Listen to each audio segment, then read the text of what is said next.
और आइए पहाड़ की खबरें आप तक पहुंचाते हैं, जहां पर हम दोनों एक बार फिर से आपका स्वागत करते हैं और आपको सबसे पहले बताते हैं कि आज गंगा दशहरा का दिन है। गंगा नदी में श्रद्धालु आस्था की डुबकी लगाने के लिए पहुंच रहे हैं। भारी भीड़ इस समय जुटी हुई है गंगा के किनारे। मान्यता यह है कि आज ही के दिन मां गंगा स्वर्ग से धरती पर आई थी और इसीलिए इस दिन को गंगा दशहरे के रूप में मनाया जा रहा है। मां गंगा को संपूर्ण विश्व सबसे पवित्र नदी मानता है। हरिद्वार में हर की पैड़ी की तस्वीरें आपके सामने हैं, जहां श्रद्धालुओं की भीड़ देखने को मिल रही है। दूर दूर से यहां पर श्रद्धालु पहुंच रहे हैं आस्था की डुबकी लगाने के लिए। हर की पैड़ी पर 500 से ज्यादा पुलिस कर्मियों की तैनाती है और कई अधिकारियों की सुरक्षा में तैनाती की गई है। चप्पे चप्पे पर पैनी नजर रखी गई है ताकि शांतिपूर्ण तरीके से आस्था की डुबकी लगाई जा सके।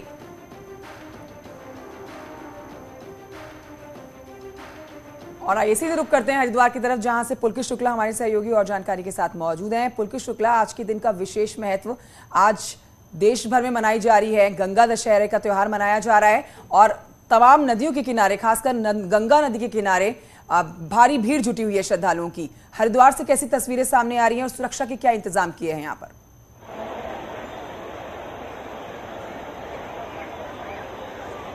जी बिल्कुल, हरिद्वार में हर की पैड़ी की तस्वीरों की अगर बात करें तो यहाँ की जो तस्वीरें हैं वो बिल्कुल मनोरम दृश्य यहाँ पर नज़र आ रहा है।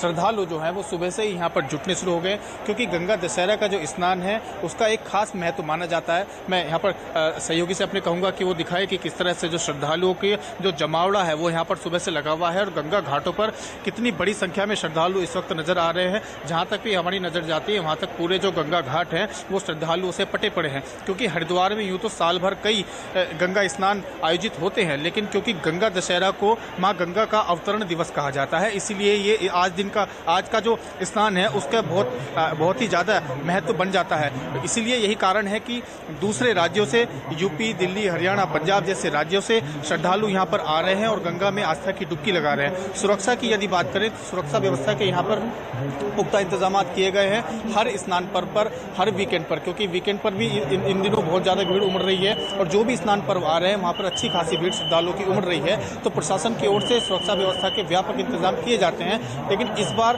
क्योंकि कल ही जब यहाँ पुलिस टीम की जो ब्रीफिंग की गई थी एसएसपी और डीएम की मौजूदगी में, पूरी पुलिस टीम को जब ब्रीफ किया गया था, तो क्योंकि बिल्कुल पुलकित तस्वीरें हम देख पा रहे हैं कि काफी बड़ी संख्या में श्रद्धालु पहुंचे हुए हैं आस्था की डुबकी लगाने के लिए। लेकिन अगर बात की जाए कि क्या जो श्रद्धालु हैं वहां पर मौजूद है, क्या आप उनसे बात कर सकते हैं? कहां से ये श्रद्धालु आए हैं आस्था की डुबकी लगाने के लिए हर की पैड़ी पर?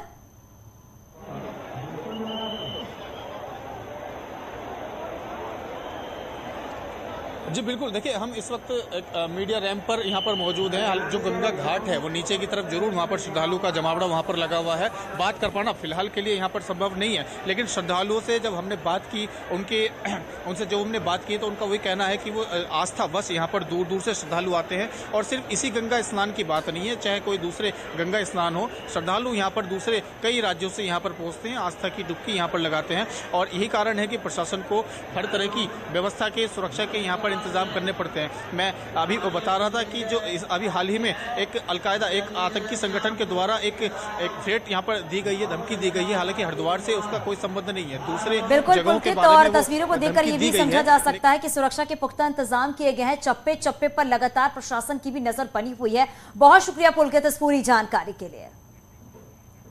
और देहरादून से बड़ी खबर मिल रही है। चारधाम यात्रा की बात करें तो स्वास्थ्य सेवा में सुधार के लिए कमेटी बनाई गई है। स्वास्थ्य सचिव राधिका झा ने जारी आदेश किया है और डॉक्टर सरोज नैथानी की अध्यक्षता में 4 सदस्यों की एक्सपर्ट कमेटी की बनाई गई है। यात्रा रूट पर स्वास्थ्य सेवाओं का निरीक्षण कमेटी करेगी। निरीक्षण के बाद सरकार को सुझाव देगी ये कमेटी जो बनाई गई है। और अब तक 17 लाख से ज्यादा श्रद्धालुओं ने दर्शन किए हैं।